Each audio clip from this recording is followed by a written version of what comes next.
à travers la monnaie néocoloniale, l'immense escroquerie du franc CFA. Et il va maintenir tout cela sous situation de sujétion, de soumission politique, puisque la France va choisir les dirigeants africains contre l'avis des peuples africains, perpétrer pour cela tous les crimes qu'il faut, tous les massacres qu'il faut, toutes les éliminations ciblées qu'il faut pour maintenir son hégémonie sur ces anciennes colonies, y compris au niveau des Nations Unies, où elle conserve le statut de penholder, tenant de la plume pour toutes les affaires de pays prétendument indépendants.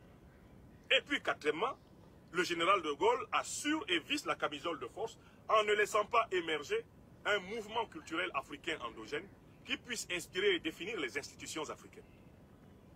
Au lieu de rappeler tout cela, afin qu'on comprenne ce qui se passe lorsque le Mali se lève, le Burkina se lève, le Niger se lève, et maintenant le Tchad, et maintenant le Sénégal, quand on se rend compte que toute l'Afrique se lève, eh bien, pour ne pas prendre les Africains au sérieux, on veut limiter les causes de la révolution africaine aux circonstances les plus récentes, les plus immédiates, afin de présenter les Africains comme Sarkozy a cru les penser, des peuples sans mémoire, des peuples hors de l'histoire, des peuples sans profondeur, des peuples qui ne tirent pas des leçons de leur passé, bref, des peuples qui ne sont pas enracinés dans une pleine conscience de ce qui leur arrive. Donc, vous voyez, quand une émission commence de cette façon, on peut déjà la soupçonner de ne pas être à la hauteur de l'enjeu. On ne peut pas aborder la question franco-africaine, la question occidentalo- ou orientalo-africaine, sans aller dans les tragédies fondamentales de cette relation, les tragédies négrières, coloniales et néocoloniales. Ce n'est que quand vous avez reconnu objectivement que ces tragédies n'ont pas été résolues, que vous êtes en capacité de comprendre ce que ressentent aujourd'hui les peuples africains. Et les raisons pour lesquelles le mouvement est profond.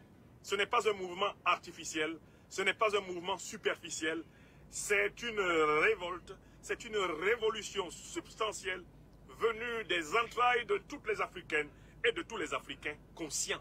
Car les inconscients sont sans doute au niveau de superficialité que voudraient les auteurs de l'émission. Voilà la critique de départ. Écoutons la suite. Le dossier du nombre permanent de soldats français a déjà commencé depuis longtemps et va se poursuivre avec la mise en œuvre de ces propositions. Alors d'autres puissances, comme la Russie, vont-elles profiter de la perte d'influence de Paris? La France et l'Afrique se retrouvent-elles au bord de la rupture?